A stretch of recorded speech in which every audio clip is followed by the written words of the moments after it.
Күйеуім екеуміздің Астанаға саяхатымыз бірінші күн.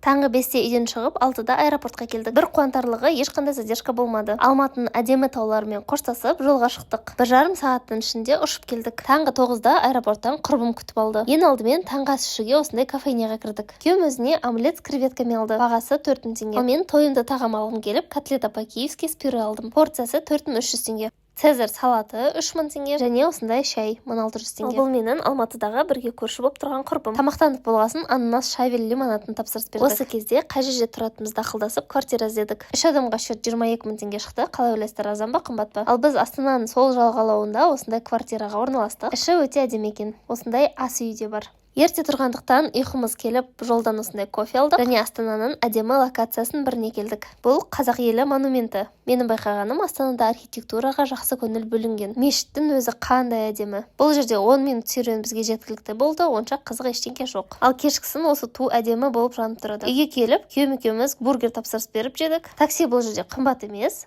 Күндіз 1000-1500 арасы, кешкісін шамамен 3000 теңге. Күйеуім екеуміз свиданиеға садақ атуға келдік. Басында 10 минут жаттығу жасадық. Ал содан кейін тренеріміз садақты қалай дұрыс ұстап, қалай ату керек екенін үйретті. Ату бұл қиын емес, бірақ тигізу сәл қиындау екен. Тура ортасына тигізгенше шыдамсызданып кетесің. Күйеуім екеумізге қатты ұнады. Екеуміз жарыса отырып садақ атып, күшті эмоциямен қайттық. Ал біздің күніміз бітпеді. Жолдан молочная девочка тортын алып, қонаққа барамыз. Күйеуімнің досы әйелмен шақырды. Торттан бөлек үйіне осындай нан салғыш алып, қызына кішігірім ойыншық алдық. Әйелі керемет дастархан жайып, бізге ет асып қойыпты. Біраз әңгімелесіп отырып, шайымызды да іштік. Ал бізге ас болсын. Астанадағы бірінші күніміз осылай өтті.